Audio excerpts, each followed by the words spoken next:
Welcome back to our discussion about nutrition facts labels. We have been going through the label from top to bottom, and now we are under the big fat line, and we're focusing on the micronutrients or the vitamins and minerals that are super important to our health and that we tend to be deficient in. So just to review, there are 4 super important micronutrients that are always listed on your nutrition facts label. They are calcium, vitamin D, iron, and potassium. So today I want to talk about calcium and vitamin D. They kind of go hand in hand. And when we hear the word calcium, we're probably all thinking milk, dairy. Yes, that's good. That is where we get a lot of our calcium from. But why is calcium so important? Most of us know that calcium is what our bones are built of. So we need a lot of calcium to make sure that we have strong and healthy bones. But we also need calcium for some other important body functions, such as moving your muscles. Contracting muscles takes some calcium, and regulating your heartbeat is also a calcium function. So these are really, really important. And it's important to make sure your body is getting sufficient calcium, because without that, yes, we get weaker bones, and as we get older, that becomes a problem. But we can also start getting irregular heart beating, and it can also be difficult for us to move. The problem with calcium is that if you're not getting enough, there's no sign. You're not going to sit down one day and say, you know what, I really haven't had milk in a while and I'm getting a headache. It's not going to be that obvious. Because what happens when your body starts to run low on calcium, it starts pulling it out of your bones. And you're not going to feel that until after a long time you get weak bones. And then it can be really hard to build that bone strength back up. Calcium is important both to build bones, but even for those of us who are past our bone building years, it's important for us to maintain our bones, because again, as our internal calcium levels start going too low, our bone calcium starts leaking out into the blood so that the body has enough calcium, but then the bones don't have enough calcium.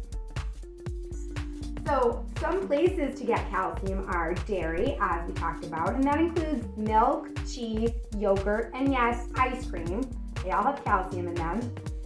You can also get it from leafy green vegetables. For a lot of people who can't have dairy, that's a good alternative.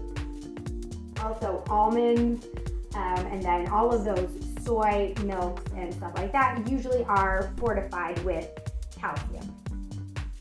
And hand in hand with calcium is vitamin D. Now vitamin D is kind of cool because it's something that the body can make itself. In the sun. There's the caveat. It's in the sun.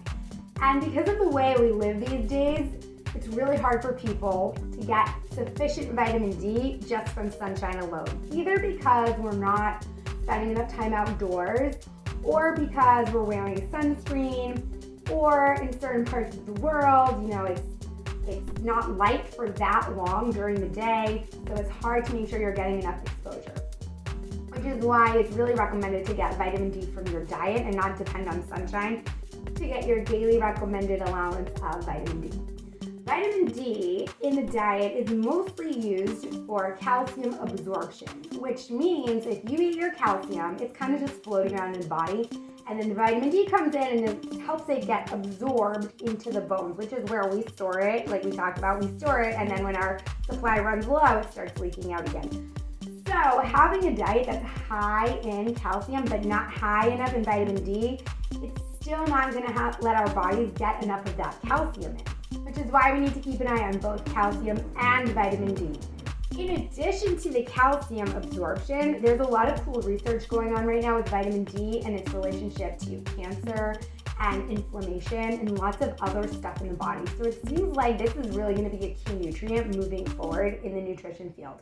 But for right now, I really want to focus on how it works with calcium and places in the diet to get it. Because again, we're not going to be dependent on the sun. And even for people who spend a lot of time driving their cars, the windows of cars block out the rays that contain the vitamin D. So you're not even getting it when you get, unless you're rolling your windows down. But again, we want to focus on getting it through the diet. There are very few natural sources of vitamin D in the diet. Most of them are fish and seafood. Those are some of the things that's really hard to get your kids to eat. So other areas or other food types that contain vitamin D are milk. Again, it's fortified. So the people who are making the milk are adding in that vitamin D. It doesn't occur naturally. They're adding it in because they're aware how important vitamin D is to the calcium absorption, and milk is just full of calcium.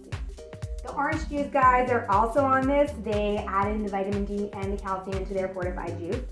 And cereal is another great place that people can get their vitamin D because they do tend to pump that stuff full of vitamins and minerals to help us out.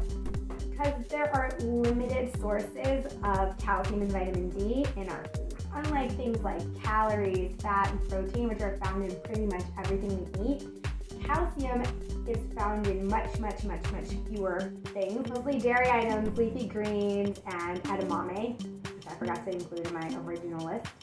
And vitamin D is added into certain foods, but it's not really naturally occurring. So that's why it's really important to keep an eye on these micronutrients because they aren't found everywhere. And so we do need to target specific food groups to make sure that we're getting those nutrients that we need every day. All right, well, I will be back next week to dive into some more of those important micronutrients, and I'll see you then.